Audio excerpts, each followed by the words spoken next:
나라를 새롭게 하자라는 제목의 말씀 전합니다. 작년 한국에서 연세대학교에서 있었던 일입니다. 학교를 청소하시는 분들이 1시간에 약 9,390원 정도를 받으신대요. 이분들이 400원만 더 올려주세요 하고 시위를 했습니다. 그런데 이걸 보고 연세대 학생 3명이 청소 노동자들을 시끄럽다고 고소를 했습니다. 시끄러워서 공부에 방해를 받았고 자신들이 트라우마가 생겨서 정신과 치료를 받아야 한다는 이유로 638만 6천 원을 달라고 고소를 합니다. 이 청소하시는 분들이 세금 떼고 고용보험 떼면 대략 194만 7천 원을 한 달에 받으시는데 600만 원 넘는 돈을 요구한 건 좀 많죠. 제가 이 뉴스를 보면서 몇 가지 안타까웠습니다.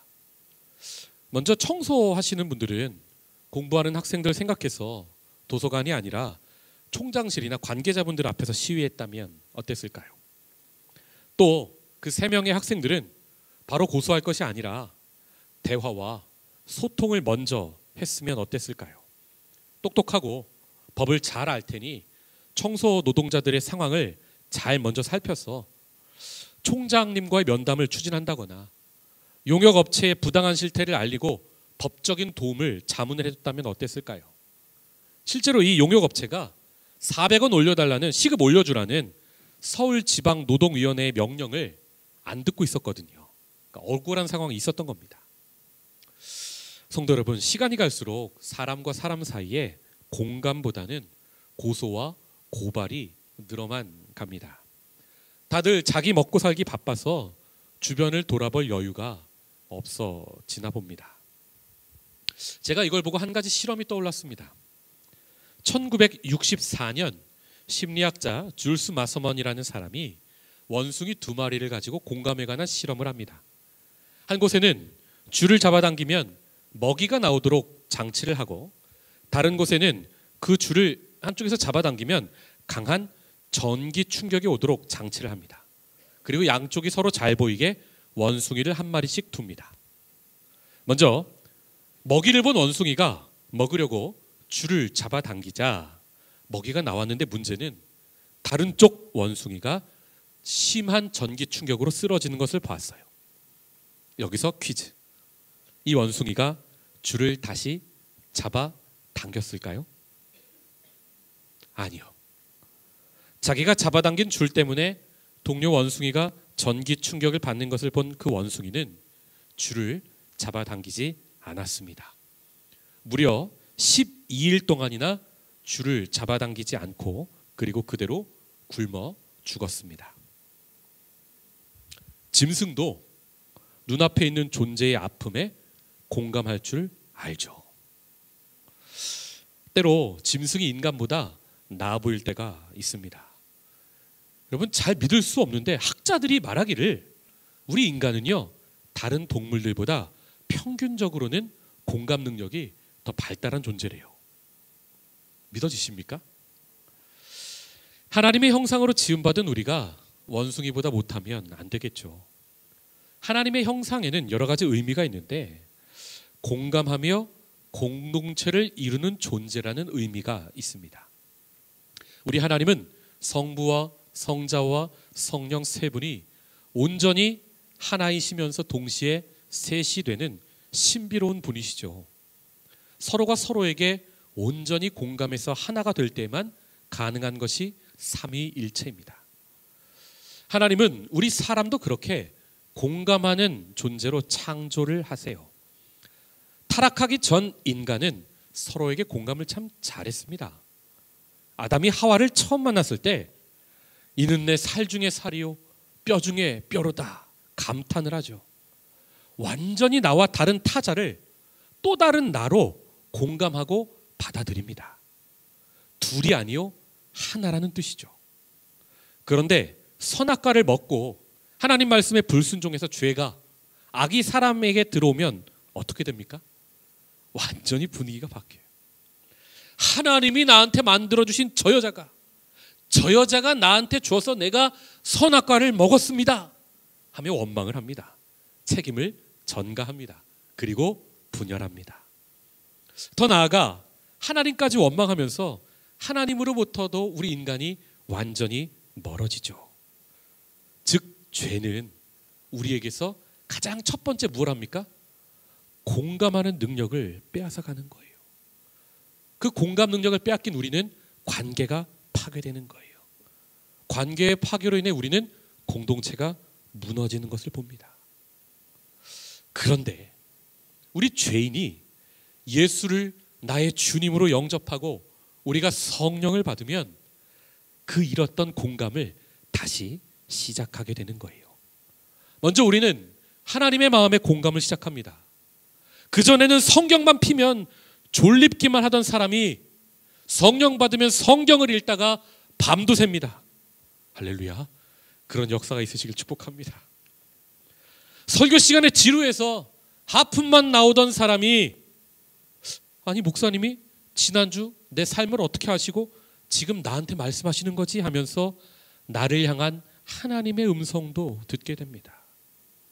그전에는 기도 시간에 몇 마디 하면 더 할 말이 없어서 옆 사람 무슨 기도하나 듣기도 하고 잡생각으로 가득하던 사람이 성령 받으면 기도하려고 앉으면 자리에서 일어날 수가 없어요. 기도가 너무 즐거워요.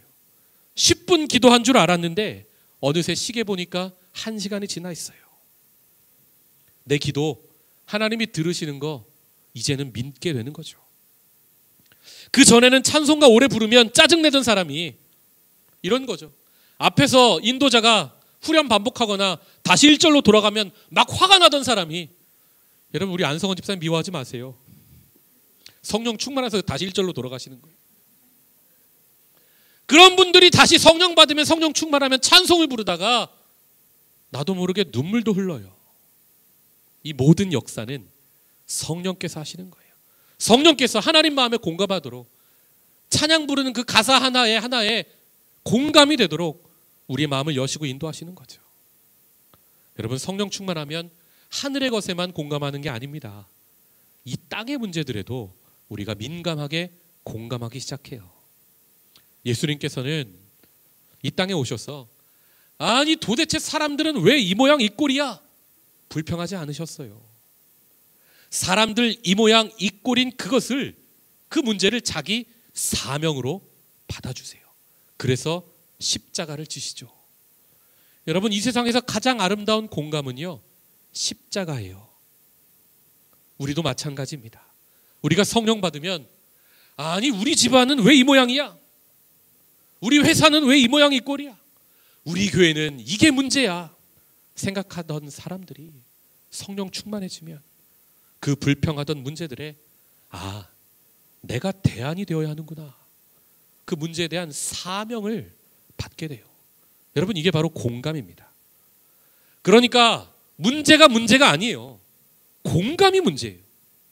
문제 앞에서 공감 못하면 불평하는 거고, 공감하면 그 문제가 나의 사명, 나의 십자가가 되는 거예요.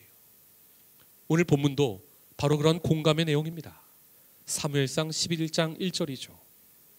암몬 사람 나하스가 올라와서 길르앗 야베스에 맞서 진 틈에 야베스 모든 사람들이 나하스에게 이르되 우리와 언약하자, 그리하면 우리가 너를 섬기리라 하니. 이스라엘 서쪽 해안가에는 블레셋이라는 적이 있으면 동쪽에는 암몬이라는 적이 있었어요. 동쪽에 적이 시리즈로 있어요. 아멘 시리즈. 암몬, 모압, 에돔, 그리고 네게브 사막. 아멘으로 외우시면 쉽습니다. 그 중에 이 암몬의 왕 나하스가 이스라엘 동쪽의 길르앗 야베스라는 지역을 공격을 합니다. 그곳 사람들은 싸울 엄두조차 내지 못하고 그냥 우리가 노예가 돼서 섬길 테니 목숨만 좀 살려주세요 합니다. 그런데 이 나하스가 아주 악한 사람이었어요. 그래? 그러면 너희들 오른쪽 눈 모두 빼. 남녀노소 할 것 없이. 그러면 내가 살려주고 노예로 받아줄게 하는 겁니다. 여러분 왜 하필 오른쪽 눈입니까? 오른쪽 팔이나 오른쪽 다리를 자르면 노예로 일을 못하잖아요. 자기가 왕으로 노예로 부려먹는데 어렵잖아요. 그런데 눈은 한쪽만 가지고도 할 수 있지 않습니까? 생각해 보세요. 일은 할 수 있는데 눈 한쪽 뽑아내면 시야가 좁아서 전투는 잘 못하게 돼요. 원근감이 사라지거든요. 일례로 한쪽 눈 감고 테니스 친다 생각해 보세요. 저는 두 쪽 눈으로도 잘 못하는데. 축구 모든 경기에서 눈 한쪽이 없으면 거의 지겠죠. 전투는요? 전투는 더한 겁니다. 나하스는 지금 길르앗 야베스 사람들의 노동력은 극대화하면서 반대로 반역은 절대로 일으키지 못하도록 평생 노예로 만들려고 하는 겁니다. 이 말을 듣고 야베스 장로들이 7일만 좀 주세요 하고 전쟁을 할지 눈을 뽑을지 결정하겠다고 말합니다. 여러분, 왜 선택지가 두 개입니까? 하늘의 하나님께 기도할 생각은 안 하고 있잖아요. 그리고 이스라엘 전역에 도와달라고 전령을 보내요. 자신들을 구원할 자가 있는지 알아보는 거죠. 그렇게 사울의 고향이었던 기브아에도 전령이 급하게 도착합니다. 그때 사울은 무엇을 하고 있습니까? 5절. 마침 사울이 밭에서 소를 몰고 오다가 이르되 백성이 무슨 일로 오느냐 하니 그들이 야베스 사람의 말을 전하니라. 사울은 지금 농부가 되어 밭을 갑니다. 왕이 되라고 기름 부음을 받았는데 어쩐 일인지 왕의 일이 아니라 평범한 농부의 일을 계속합니다. 왜 이런 상황인지 알려면 지금까지의 스토리를 좀 알아야 합니다. 하나님께서 암낙이 잃어버린 사울을 사무엘에게로 보내셔서 새 마음을 주셨죠. 또 사울에서 삶에서 세 가지 징조를 보여주시며 그를 새 사람이 되게 하셨어요. 왕으로 준비시키시죠. 그리고 이미 사무엘을 통해 비밀리에 사울에게 기름을 부으셨지만 하나님은 이스라엘 백성 전체가 다시 한번 제비를 뽑도록 하셔서 모든 백성이 보는 앞에서 사울을 왕으로 뽑아주십니다. 백성 전체에게 하나님이 선택한 왕을 알려주시는 거죠. 그리고 앞으로의 왕정에 대한 법과 제도도 말씀해 주십니다. 그런데 그때 성경에 의하면 어떤 불량배들이 사울을 왕으로 여기지 않았다고 합니다. 여러분, 그거 아십니까? 부정적인 한두 사람이 전체 여론을 좌지우지합니다. 전체 분위기가 완전히 싸늘해져요. 사무엘이 어쩔 수 없이 일단 백성을 일상생활로 돌려보내는 장면이 바로 오늘 본문 바로 전의 장면입니다. 이런 상황에서 그냥 일상생활로 돌아와 있던 사울이 야베스 주민의 문제를 들었던 겁니다. 성도 여러분, 이런 상황에서 우리는 어떻게 대처해야 할까요? 나서면 잘난 체 하는 거냐? 정말 왕이 되고 싶은 거냐? 다시 싸한 분위기의 여론에 욕먹을 수 있습니다. 안 나서면 왕으로 뽑혀놓고 책임감 없다고 욕먹을 수도 있습니다. 그런데 사울은 이 문제 앞에서 이 문제를 자기 기준으로 생각하지 않습니다. 6절. 사울이 이 말을 들을 때에 하나님의 영에게 크게 감동되매 그의 노가 크게 일어나. 암몬왕 나하스가 한 말, 오른쪽 눈 다 뽑아라, 그리고 내 노예가 되라는 말을 그가 들었을 때에 그는 하나님의 영에 완전히 사로잡힙니다. 그리고 그가 크게 노합니다. 이 말은 사울이 야베스 사람들의 어려움에 크게 공감했다는 말이에요. 여러분, 강 건너 불구경이라는 말을 들어보셨습니까? 강이 나를 지켜주니까 나는 안전한 장소에서 남의 문제에 구경만 하겠다는 말이죠. 사실 이 말은 지금 사울이 하기에 딱 좋은 말이었습니다. 길르앗이라는 장소를 보면 요단 동편이에요. 이스라엘 전체 지도를 보면 12지파 중에 루벤, 갓, 그리고 므낫세의 반지판, 이렇게 두 지파 반만 요단 동편에 살고 있었습니다. 그리고 대부분인 9지파 반은 요단 서편에 살았어요. 사울도 서쪽 베냐민 지파에서 살고 있었습니다. 그 중간에 강을 끼고 있다 보니까 시간이 지나면서 서로 왕래가 없습니다. 한 민족이라지만, 한 나라라지만 서로 서먹서먹한 사이가 되었어요. 강을 사이에 두고 동과 서가 서로 갈라져 있었던 거예요. 우리나라로 치면 부산 사람과 광주 사람이 정치적으로 너무도 의견이 멀어진 것과도 같아요. 또 당시는 사사시대였습니다. 사사는 각 지파만 다스리는 사람이죠. 각 지파의 일은 각 지파가 스스로 알아서 하는 시대였던 거예요. 이런 상황이 부정적으로만 흘러가다 보니까 각자 소견에 옳은 대로 행하던 시대였다고 성경은 말씀하죠. 여러분, 지금 이 말들이 무슨 뜻입니까? 사울이 나서지 않아도 될 핑계는 사실 차고 넘쳤다는 말이에요. 요단강이 자기 지파, 자기 가문은 지켜주니까요. 또 그 시대가 자기 일은 자기가 스스로 알아서 하는 각자 도생이 상식인 시대였습니다. 더구나 사울 자신은 왕으로 추대되었지만 반대하는 사람도 많아서 괜히 나섰다 결과 안 좋으면 크게 욕먹을 수도 있는 상황이었습니다. 그런데 사울은 이때 감정에 사로잡히지 않습니다. 자기 소견에 옳은 대로 행하지도 않습니다. 자기의 유익을 구하지도 않습니다. 그는 길르앗 야베스 주민의 아픔에 크게 공감을 합니다. 이 일을 향한 하나님의 마음을 깨닫는 거예요. 그래서 그는 이 문제를 자기가 해결해야 하는 사명으로 봤습니다. 여러분, 이게 바로 왕의 자질이죠. 왕 같은 제사장으로 오늘을 살아가는 우리 그리스도인의 자질이기도 하고요. 사울의 공감을 시작으로 하나님의 뜻이 그 땅에 펼쳐지기 시작합니다. 여러분, 사무엘이 다락방에서 하룻밤을 새면서 사울과 대화를 마치고 떠나는 사울에게 무엇라 말씀을 전했습니까? 사무엘상 10장 7절의 말씀을 우리 한 목소리로 읽어보겠습니다. 시작. 이 징조가 내게 임하거든 너는 기회를 따라 행하라. 하나님이 너와 함께 하시느니라. 사울은 지금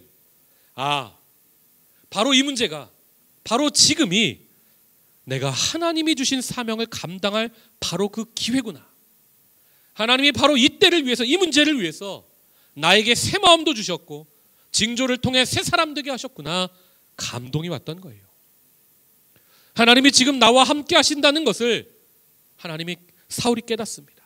그리고 자기 안에 있는 공감을 실천으로 옮깁니다. 여러분, 아무리 공감하고 아무리 예배 시간에 울어도 교회 밖에서 실천하지 않으면 그 공감은 가짜죠. 사울은 자신이 밭을 갈던 소를 잡아 12조각을 내요. 그리고 전령들을 통해 이스라엘 12지파에게 그 조각을 보내며 소집령을 내립니다. 자기 소를, 자기 물질을 아까워하지 않고 먼저 바쳐요. 그리고 너희가 모이지 않으면 너희들의 소도 이렇게 된다는 왕으로서 엄한 경고를 합니다. 이에 사울을 우습게 여기던 백성들도 모두 그를 두려워하는 마음이 임하여 한 사람처럼 모입니다. 오늘 본문은 모인 백성이 33만 명이나 되었다고 말씀합니다. 하나님의 구원은 사람의 수와 상관이 없지만 이렇게 본문이 많은 수의 사람을 특별하게 기록한 이유는 무엇입니까? 이렇게 많은 인원이 사울의 말에 순종하여 한 사람같이 한 마음으로 모였다는 것을 본문은 강조하고 있어요. 여러분, 각자 소견에 옳은 대로 살던 사람들이, 자기 잘난 맛에 살던 사람들이 드디어 한 사람같이 모이게 되었다는 거예요. 그 사사시대에 없던, 그 나라에 없던 질서가 다시 잡히기 시작하고 있습니다.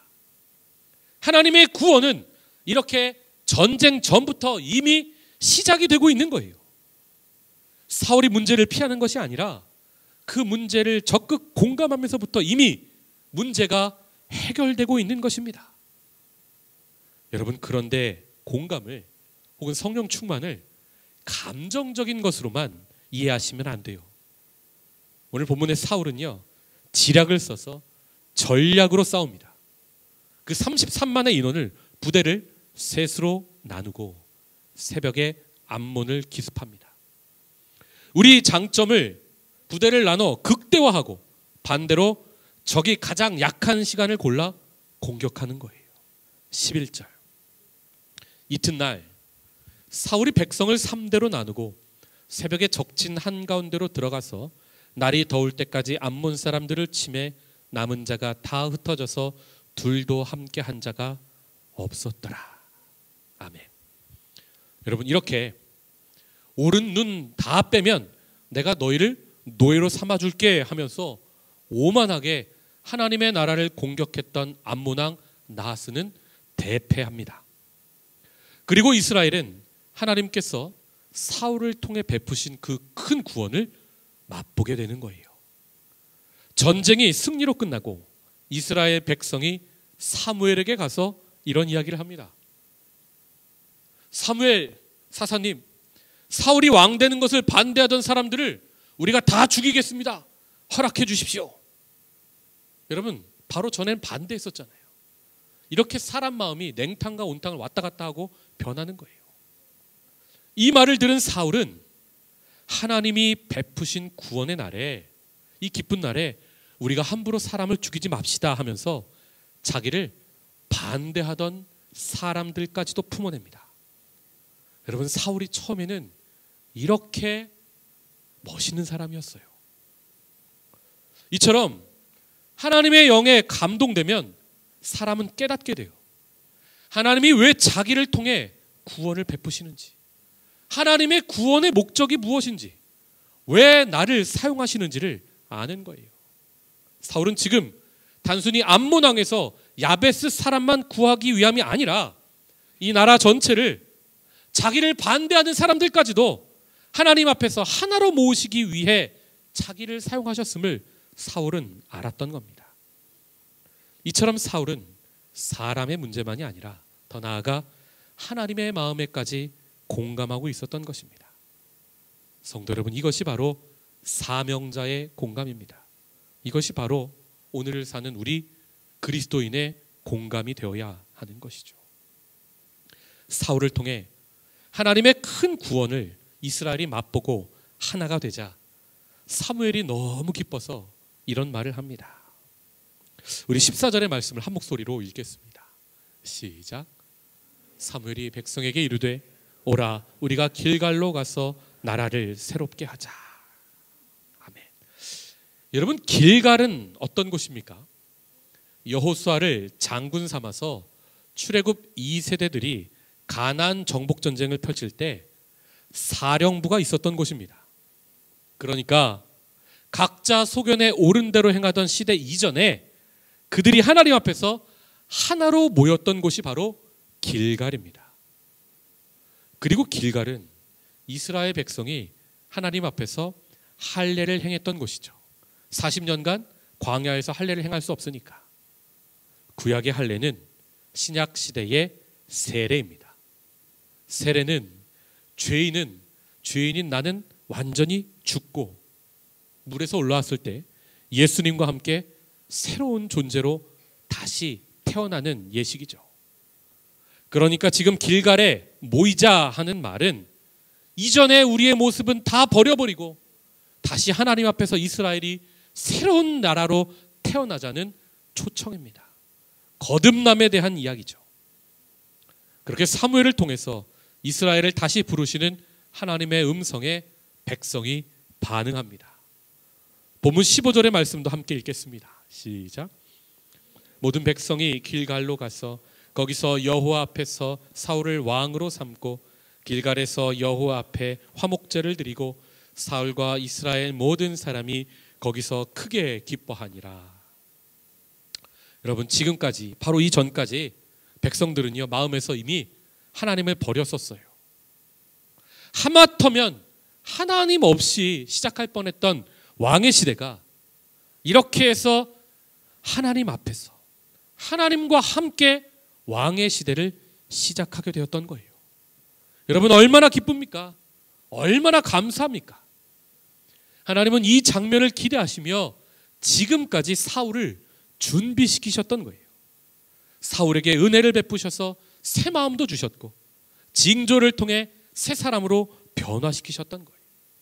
그리고 그 변화된 새 사람 하나가 이웃의 문제를 눈 감지 않고 그 문제에 공감했을 때에, 더 나아가 그가 하나님의 마음에까지 공감했을 때에 비로소 새로운 시대가 오도록 하나님께서 지금까지 여기까지 인도하시는 것입니다. 사랑하는 성도 여러분, 하나님은요 바로 이렇게 일하세요. 한 시대가 새로워지고 한 나라가 새로워지기 위해 하나님은요 창조 때부터 지금까지도 쉬지 않고 일하고 계세요. 하나님은 우리에게도 동일하게 역사하십니다. 우리에게 예배 때마다 새 마음도 부어주시고 삶에서 기도 응답하셔서 우리를 새 사람으로 만드시는데 그 이유가 무엇입니까? 하나님은 내가 속한 공동체가 나를 통해 새로워지기를 원하세요. 어떤 성격의 사람이 모이든 어떤 문제가 발생하든 하나님은 우리가 공감을 통해 우리 눈앞에 그 문제를 해결하기를 원하세요. 그리고 우리가 반응하여 우리가 공감하면 하나님의 구원이 우리를 통해 임하게 하시고 복음이 전해지게 하시고 하나님의 나라가 오게 하십니다. 성도 여러분, 지금 말씀을 들으며 떠오르는 사람이 있습니까? 지금 말씀을 들으며 떠오르는 문제가 있습니까? 그 자리는 불평하라고 주신 자리가 아닙니다. 그 자리는 공감하라고 주신 자리입니다. 내가 공감해야 할 길르한 야베스 주민의 눈물을 우리 외면하지 맙시다. 우리 튀르키예의 상황을 외면하지 맙시다. 우리의 공감을 통하여 일하실 그 하나님을 기대합니다. 기도하겠습니다.